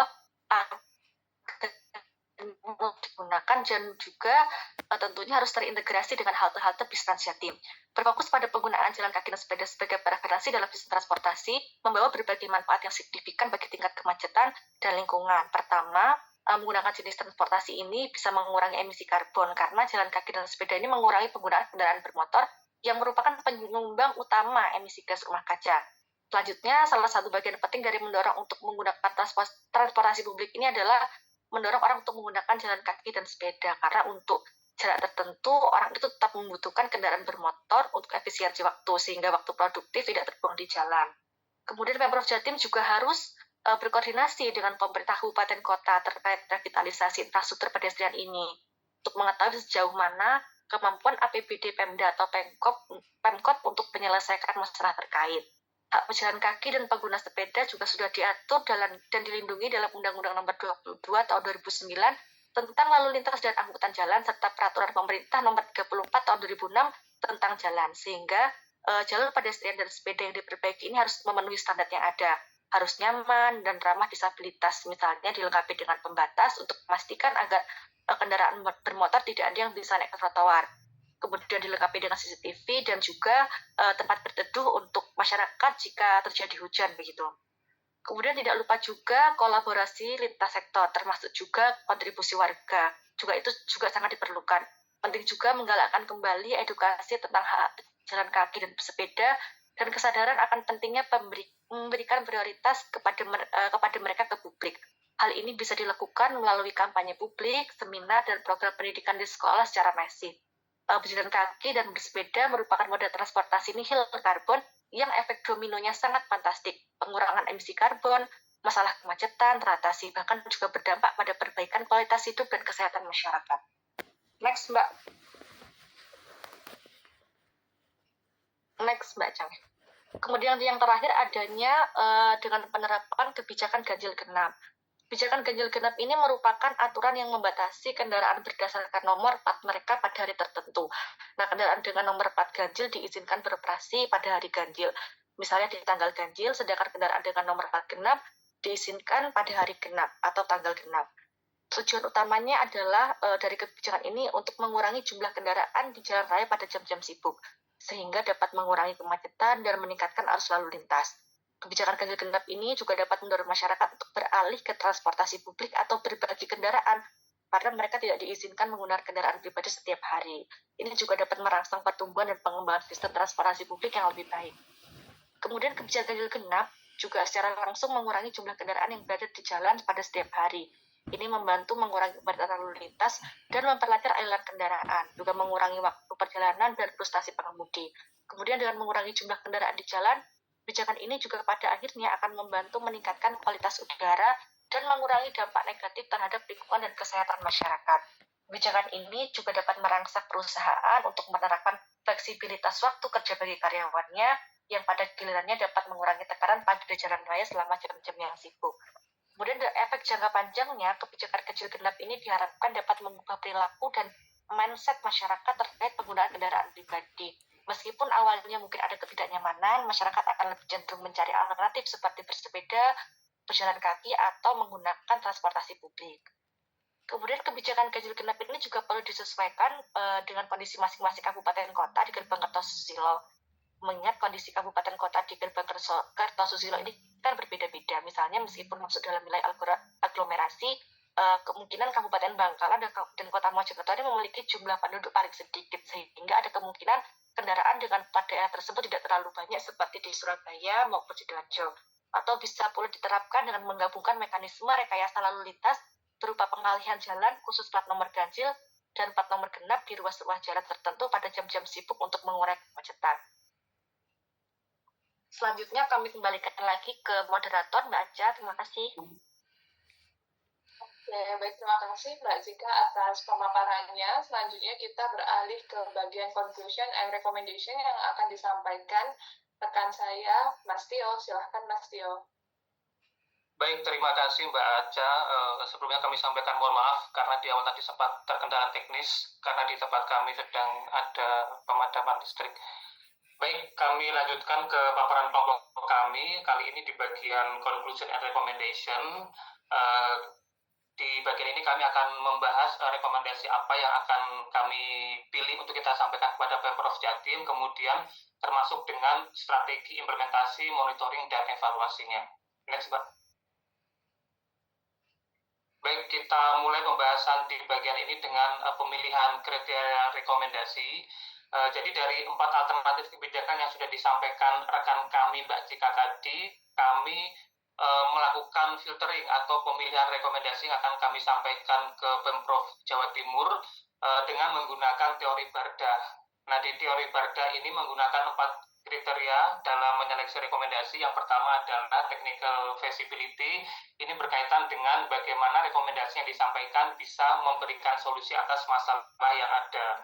Kemudian kriteria economic and financial possibility ini berkaitan dengan kapasitas keuangan pemerintah dalam membiayai kebijakan yang diusulkan.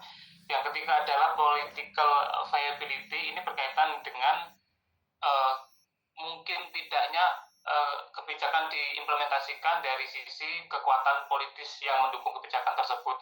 Dan yang terakhir adalah kriteria administrative operability, ini berkaitan dengan implementasi kebijakan, apakah kebijakannya mungkin untuk diimplementasikan atau tidak, dan ini biasanya dinilai dari ketersediaan sumber daya manusia ataupun kebutuhan teknologi informasi yang digunakan untuk mengimplementasikan kebijakan. Baik, kita mulai pembahasan di sini dari alternatif kebijakan yang pertama, yaitu penambahan koridor dan armada. Dari kriteria technical feasibility, kami rasa bahwa kebijakan ini bisa diimplementasikan karena penambahan koridor, kemudian penambahan halte dan armada Transjatim ini akan berdampak pada penambahan kapasitas penumpang dan juga peningkatan layanan Transjatim. Nah, hal ini tentunya akan mendorong peralihan dari penggunaan pribadi masyarakat kepada Transjatim. Kemudian kriteria yang kedua adalah financial possibility. Kebijakan ini kami rasa mungkin diimplementasikan karena anggaran yang tadi disampaikan oleh Mbak Cika yang relatif kecil yang bisa diambil dari APBD Provinsi Jawa Timur. Kalaupun tidak mencukupi, kita bisa menggunakan skema pembiayaan lainnya untuk membiayai kebijakan ini. Kemudian dari sisi political viability, alternatif kebijakan ini kami rasa akan mendapatkan dukungan politik yang kuat karena yang pertama, alternatif ini sejalan dengan RPJPN 2025-2045 menuju Net Zero Emission, kemudian juga sejalan dengan visi misi Presiden dan Gubernur Jawa Timur terpilih, yang mana sebagaimana kita ketahui bahwa Mbak, minta tolong, sorry, saya jeda 5 menit ya, ada penting sekali ini. Bentar. Oh ya, baik. Silakan, Bro.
Silakan dilanjut. Baik, terima kasih Prof. Antun. Kami lanjutkan dari kriteria yang ketiga yaitu political viability. Untuk alternatif kebijakan yang pertama ini kami rasa akan mendapatkan dukungan politik yang kuat karena kebijakan ini sejalan dengan RPJMN 2025-2045 menuju net zero emission, kemudian juga selaras dengan visi misi Presiden dan Gubernur Jawa Timur terpilih, yang mana sebagaimana kita ketahui bahwa Presiden dan Gubernur Jawa Timur ini didukung oleh mayoritas partai politik yang ada di parlemen. Kemudian dari sisi administratif operability, operasional Transjatim ini sebagaimana tahun-tahun yang sudah berlalu dikelola oleh PT Damri yang sangat berkompeten dalam bidang transportasi, sehingga kami rasa kebijakan ini sangat mungkin untuk diimplementasikan. Next, Mbak. Kemudian alternatif kebijakan yang kedua yaitu kebijakan perpajakan. Dari kriteria technical feasibility, kami mempelajari beberapa penelitian tentang pengaruh pajak kendaraan bermotor dengan daya beli terhadap kendaraan bermotor, dan hasilnya adalah bahwa peningkatan pajak kendaraan ini memiliki pengaruh yang positif terhadap penurunan daya beli kendaraan bermotor. Nah, hal ini tentunya akan berimplikasi pada penurunan pemakaian kendaraan pribadi jika alternatif kebijakan ini diterapkan. Kemudian dari kriteria financial possibility, kebijakan ini tentunya memerlukan biaya yang sangat rendah sehingga sangat mungkin untuk diimplementasikan. Yang kriteria yang ketiga, political viability, kami menilai bahwa walaupun kebijakan ini bisa saja didukung oleh mayoritas partai politik yang ada di parlemen, namun di sisi lain kebijakan ini tentunya akan mendapatkan respon negatif dari masyarakat, ya, karena sebagaimana kebijakan peningkatan pajak yang sudah ada di Indonesia yang selalu mendapatkan respon negatif, maka kami nilai bahwa dari sisi political viability kebijakan ini kurang bisa diimplementasikan. Kemudian kriteria yang keempat, administrative operability, perubahan atau peningkatan atau implementasi tarif pajak ini nantinya akan diimplementasikan oleh Badan Pendapatan Daerah Provinsi Jawa Timur, yang kami rasa tidak ada kendala dalam penerapan kebijakan ini. Kemudian untuk alternatif yang ketiga yaitu perbaikan infrastruktur pedestrian dan jalur sepeda. Dari kriteria technical feasibility, beberapa penelitian menunjukkan bahwa kondisi trotoar yang bagus ini memiliki pengaruh yang positif terhadap perilaku pejalan kaki.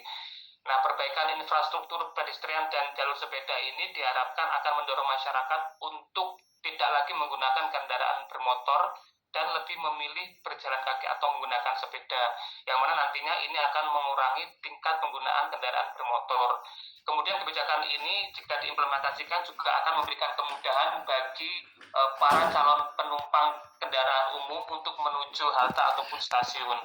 Kemudian dari sisi financial possibility, kebijakan ini nantinya akan dikerjakan bersama-sama antara pemerintah Provinsi Jawa Timur dengan pemerintah kota atau kabupaten di kawasan Gerbang Kertasusila, sehingga kami rasa untuk pendanaan kebijakan ini tidak akan terlalu memberatkan pemerintah daerah.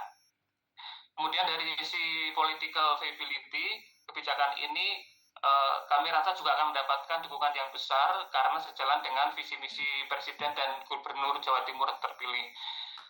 Dari sisi administratif operability, untuk pengerjaan perbaikan infrastruktur pedestrian dan jalur sepeda ini kami rasa merupakan kegiatan yang sudah sering dilakukan oleh pemerintah daerah, sehingga untuk implementasi kebijakan ini tidak akan menemui kendala teknis maupun kendala administratif.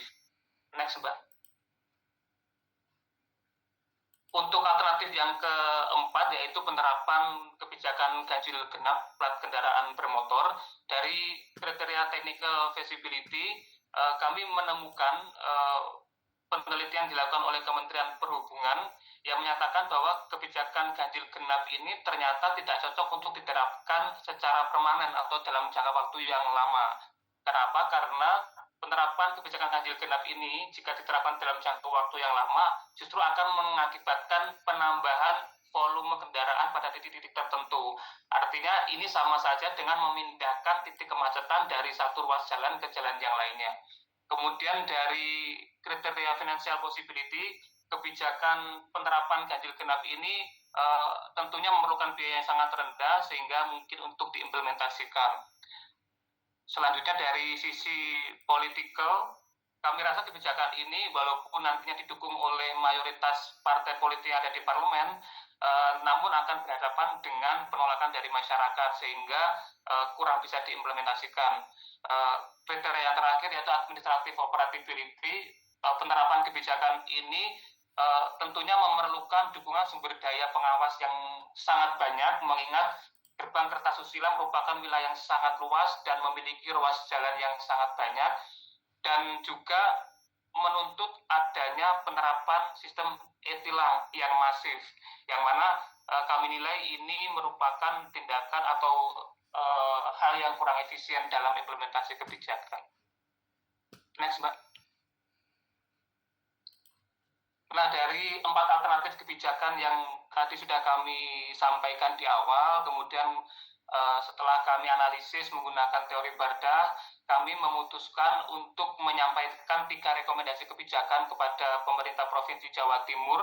Yang pertama adalah penambahan koridor dan armada, yang kedua adalah kebijakan perpajakan, dan yang ketiga adalah perbaikan infrastruktur pedestrian dan jalur sepeda. Nah, kebijakan ini kami sarankan agar dilakukan secara simultan agar pengurangan kemacetan bisa lebih optimal. Next, Mbak. Baik, untuk rekomendasi yang pertama yaitu penambahan koridor dan armada bis Transjatim. Hasil yang diharapkan dari kebijakan ini yang pertama adalah untuk meningkatkan kapasitas penumpang bis Transjatim, yang mana sebagaimana disebutkan rekan kami di awal tadi bahwa Transjatim saat ini sudah mengalami overload dan kurang bisa mengakomodir berbagai jenis penumpang atau kurang inklusif. Yang kedua adalah untuk memperluas jangkauan layanan. Dengan adanya kebijakan ini diharapkan armada bis Transjatim bisa menjangkau kawasan yang lebih jauh lagi sehingga semua masyarakat bisa terlayani. Kemudian kebijakan ini diharapkan bisa meningkatkan kualitas layanan bis Transjatim dan bisa mengembangkan transportasi publik yang ramah lingkungan. Nah, untuk mencapai goals yang sudah kami sebutkan tadi, kami juga telah menetapkan beberapa indikator performance. Yang pertama adalah jumlah koridor baru yang dibuka sebanyak 5 koridor sampai dengan tahun 2026. Yang kedua adalah persentase halte yang inklusif, artinya bisa mengakomodir semua elemen masyarakat, baik dari kalangan disabilitas, perempuan, kemudian anak-anak ataupun lanjut usia. Ini bisa diimplementasikan mencapai 100% sampai dengan tahun 2026. Kemudian performance indikator yang ketiga adalah persentase bus listrik yang digunakan mencapai 100% dari total armada pada tahun 2026. Selanjutnya, Mbak, untuk rekomendasi yang kedua yaitu kebijakan perpajakan, hasil yang ingin dicapai dari kebijakan ini tentunya untuk mengurangi kepemilikan kendaraan pribadi. Dan untuk mencapai hasil itu kami menetapkan 2 indikator kinerja. Yang pertama adalah penyusunan dan sosialisasi kebijakan pada tahun 2025, dan yang kedua adalah penerapan kebijakan pada tahun 2026. Next. Untuk rekomendasi yang ketiga, perbaikan infrastruktur pedestrian dan jalur sepeda, hasil yang diharapkan dari implementasi kebijakan ini adalah untuk mempermudah akses ke halte ataupun ke stasiun. Yang kedua adalah untuk menciptakan sarana dan prasarana pedestrian yang nyaman dan aman. Dan yang ketiga adalah untuk mengurangi penggunaan kendaraan bermotor pribadi. Kemudian indikator kinerja yang kami rumuskan untuk mencapai goals tadi adalah yang pertama, pembahasan kebijakan bersama pemerintah kota atau kabupaten terkait pada tahun 2025, dan yang kedua adalah infrastruktur harus sudah fungsional pada tahun 2026. Next. Baik, dalam rangka menjamin ketercapaian kebijakan yang sudah kami rumuskan tadi, kami sudah mengidentifikasi beberapa resiko yang mungkin akan menjadi penghambat dalam tujuan pencapaian kebijakan. Kemudian kami menganalisis resiko tersebut dengan mengacu pada Peraturan Gubernur Jawa Timur Nomor 72 Tahun 2022 tentang pedoman penyusunan dan penerapan manajemen resiko. Adapun resiko yang sudah kami analisis dan kami identifikasi ada 3. Untuk rekomendasi yang pertama, yaitu penambahan koridor dan armada, resiko yang mungkin terjadi adalah pembengkakan atau kekurangan anggaran yang tidak dapat di-cover oleh APBD. Nah, untuk resiko ini, tindak pengendalian atau mitigasi yang bisa dilakukan oleh Pemprov Jawa Timur adalah mencari alternatif sumber pembiayaan lain di luar APBD. Kemudian untuk rekomendasi yang kedua, kebijakan perpajakan, resiko yang mungkin muncul adalah adanya resistensi dari masyarakat. Dan untuk resiko ini, mitigasi yang perlu dilakukan adalah melakukan edukasi dengan melibatkan pemerintah kota atau kabupaten, sehingga pelibatan masyarakat dalam implementasi kebijakan ini bisa dimaksimalkan. Dan untuk rekomendasi yang ketiga, yaitu perbaikan infrastruktur pedestrian dan jalur sepeda, resiko yang muncul adalah pemerintah atau kabupaten di kawasan Gerbang Kertasusila tidak mau menyediakan anggaran yang cukup karena mungkin bisa jadi merasa bahwa kebijakan ini bukan kebijakan prioritas mereka. Kemudian tindak pengendalian yang bisa dilakukan oleh Pemprov Jawa Timur adalah dengan membuat kesepakatan atau komitmen bersama pemerintah kota atau kabupaten di kawasan Gerbang Kertasusila dalam rangka percepatan penurunan kemacetan di kawasan Gerbang Kertasusila. Selanjutnya, kemudian untuk memastikan ketercapaian tujuan kebijakan dan juga setelah kami menganalisis risiko yang mungkin muncul, kami mengusulkan strategi implementasi kebijakan. Ada 3. Yang pertama adalah dengan pembentukan Badan Layanan Umum Daerah atau BLU Transjatim. Tujuan dari pembentukan BLU ini adalah untuk meningkatkan profesionalitas layanan. Kemudian juga untuk memperluas akses pendanaan, sehingga Transjatim ini tidak hanya mengandalkan pendanaan dari pemerintah Provinsi Jawa Timur saja. Kemudian agar fleksibel menerapkan praktik-praktik bisnis. Jadi Transjatim ini selain berfungsi untuk melayani kebutuhan masyarakat, juga bisa melakukan bisnis-bisnis agar bisa lebih sustain dalam hal keuangan. Bisnis-bisnis yang mungkin bisa dilakukan adalah dengan menyediakan platform iklan dalam halte ataupun dalam bis, ataupun juga bisa dengan memberikan nama halte sesuai dengan nama brand-brand tertentu. Dan hal ini juga telah dilakukan oleh pemerintah DKI Jakarta ya, untuk memberikan nama stasiun MRT sesuai brand-brand tertentu, dan dari situ pemerintah DKI Jakarta bisa menghasilkan pendapatan 430 miliar. Dan kami rasa ketika itu nanti bisa diimplementasikan oleh Transjatim, maka dengan anggaran sebesar itu bisa digunakan untuk mengelola Transjatim tanpa mengandalkan APBD Pemprov Jawa Timur. Kemudian BLU ini nantinya juga bisa dikembangkan menjadi BUMD. Strategi yang kedua adalah menerapkan collaborative governance. Pemprov Jatim ini perlu menginisiasi kerjasama dengan pemerintah daerah atau pihak yang terkait untuk mengatasi kemacetan di wilayah Gerbang Kertasusila, karena wilayah Gerbang Kertasusila sendiri melibatkan beberapa wilayah pemerintah kabupaten dan kota, sehingga perlunya adanya kolaborasi untuk memastikan kebijakan yang sudah disusun bisa berjalan dengan baik. Nah, kerjasama itu kemudian bisa dituangkan dalam bentuk rencana aksi dan diikat atau ditetapkan melalui keputusan Gubernur Jawa Timur.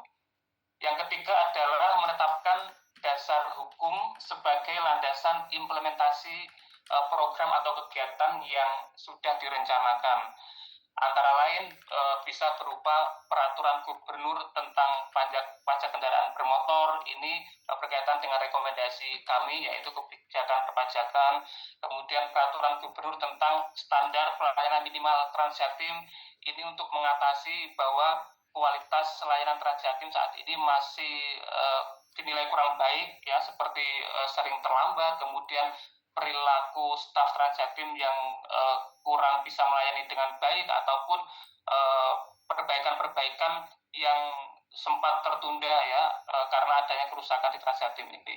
Kemudian peraturan gubernur tentang BLUD Transjatim ini sebagai dasar hukum pembentukan BLU Transjatim, dan juga keputusan gubernur tentang rencana aksi percepatan penurunan kemacetan di kawasan Gerbang Kertasusila. Selanjutnya, Pak.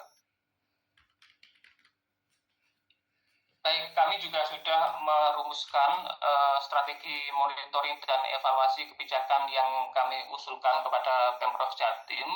Yang pertama adalah untuk mendorong rekomendasi kebijakan ini menjadi indikator kinerja utama di lingkungan pemerintah Provinsi Jawa Timur dan pemerintah kota atau kabupaten di kawasan Gerbang Kertasusila. Seperti yang kita ketahui bersama, bahwasanya berdasarkan peraturan Menteri PAN dan RP nomor 53 tahun 2014, bahwa indikator kinerja utama ini harus dilakukan pengukuran atas capaiannya selama 3 bulan sekali, dan di akhir tahun anggaran harus disampaikan capaiannya melalui laporan kinerja instansi pemerintah dan juga dipublikasikan dengan memasukkan rekomendasi ini ke dalam indikator kinerja utama akan menjadi pengikat yang kuat atau menjadi garansi bahwa rekomendasi ini akan diimplementasikan oleh pihak-pihak yang terkait. Kemudian strategi yang kedua adalah melakukan monitoring implementasi rencana aksi percepatan penurunan kemacetan di kawasan Gerbang Kertasusila secara berkala setiap triwulan. Dan strategi monitoring dan evaluasi yang ketiga adalah dengan menyediakan platform survei kepuasan masyarakat dan kanal pengaduan terhadap kebijakan yang sudah diimplementasikan khususnya untuk layanan Transjatim.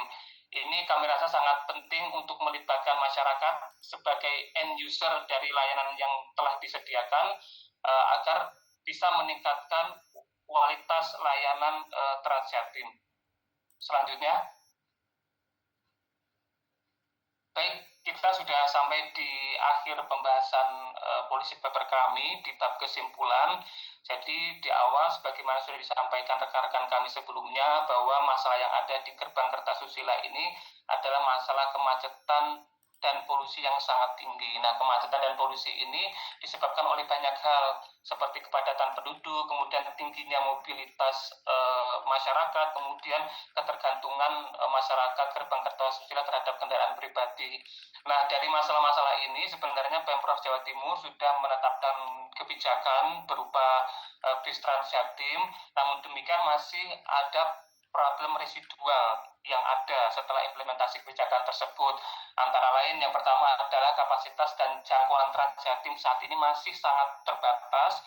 Yang kedua adalah layanan Transjatim masih kurang memuaskan masyarakat, sehingga masyarakat enggan beralih dari kendaraan pribadi ke Transjatim, dan oleh karena itu kemacetan dan polusi masih terjadi sampai dengan saat ini.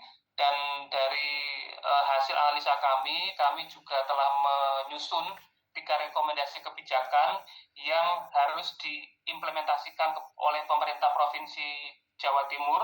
Yang pertama adalah dengan pengembangan Transjatim, antara lain dengan membuka koridor baru, kemudian menambah halte, dan juga merevitalisasi halte agar lebih inklusif, dan juga menambah armada dan penggunaan armada berbasis listrik agar tidak semakin menambah parah kondisi polusi yang ada di wilayah Gerbang Kertasusila. Kebijakan yang kedua adalah kebijakan perpajakan, yaitu tadi sudah disampaikan untuk meningkatkan tarif pajak kendaraan, kemudian penerapan pajak progresif dan traffic tax gitu ya. Dan rekomendasi yang terakhir yang kami usulkan adalah dengan memperbaiki infrastruktur pedestrian dan jalur sepeda. Dan dari rekomendasi itu kami mengharapkan nantinya masyarakat akan beralih ke public transport dan meninggalkan kendaraan pribadi.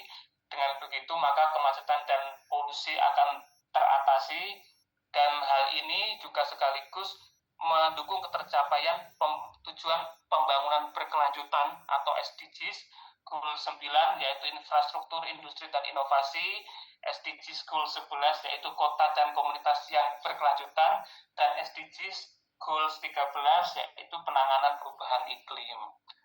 Demikian dari kami kembalikan ke moderator Mbak Aca. Terima kasih.